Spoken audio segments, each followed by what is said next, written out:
ரொம்ப நாளாக மருந்து மாத்திரைகள் எடுத்துக்கிறேன். ஆனாலும் இந்த கை கால் வலி, மூட்டு வலி இதெல்லாம் சரிப்படுத்தவே முடியலைன்றவங்க இந்த பிரண்டை ஊறுகாயை ஒரு 1 மந்த்துக்கு சாப்பிட்டு பாருங்கள். நல்ல ரிசல்ட் பார்ப்பீங்க. பழனி பஞ்சாமிர்தம் மாதிரி நாக்கில் வச்சோன்னே உள்ளே இறங்கும் இந்த பிரண்டை ஊறுகாய். அவ்வளோ அளவுக்கு டேஸ்ட்டாக இருக்கும். வாங்க எப்படி செய்யலான்னு பார்க்கலாம். கைகளில் இந்த மாதிரி நல்லா ஆயில் அப்ளை பண்ணிட்டு க்ளீன் பண்ண ஸ்டார்ட் பண்ணுங்கள். ஏன்னா இல்லைன்னா கை அரிக்கும். பிரண்டையில் இந்த மாதிரி ஷார்ப் எட்ஜஸ் இருக்கும், அதை கத்தியால் கீறி விட்ருங்க.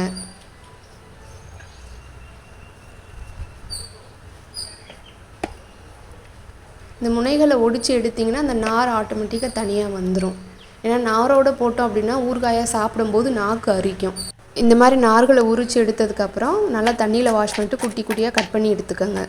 பொடி பொடியாக கட் பண்ண பிரண்டை ஒரு 100 கிராம் இருக்கும். இது கூட ஒரு மீடியம் சைஸ் பூண்டு உரித்து சேர்த்துக்கோங்க. ஒரு முழு நெல்லிக்காய் அளவுக்கு புளியை தண்ணியில் ஊற வச்சுக்கோங்க.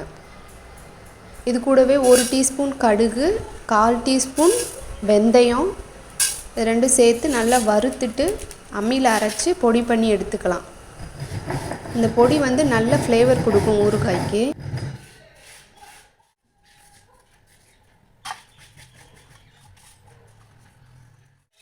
இப்போ ஒரு அடிகனமான பாத்திரத்தில் 4 டேபிள் ஸ்பூன் எண்ணெய் சேர்த்து அதில் உரித்து வச்ச பூண்டு, கட் பண்ண பிரண்டை, கொஞ்சம் கல்லுப்பு இதெல்லாம் சேர்த்து நல்லா வதக்கிக்கணும்.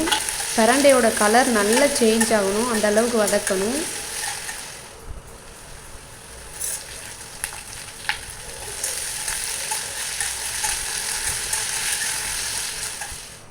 பாருங்கள், இந்த அளவுக்கு பிரண்டையோட கலர் சேஞ்ச் ஆகி ஆயில் தனியாக பிரிஞ்சிருக்கும்.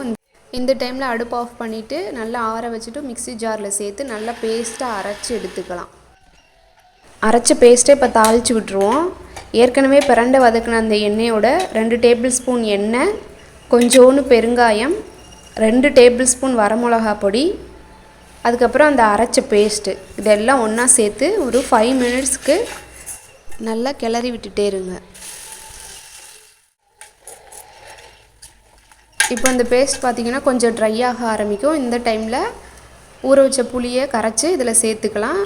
அந்த பேஸ்ட் அரைச்ச ஜார்லேயும் கொஞ்சம் எக்ஸ்ட்ரா இருக்கும், அதுலேயும் கொஞ்சம் தண்ணி சேர்த்து அலசி இது கூட ஊற்றிக்கலாம்.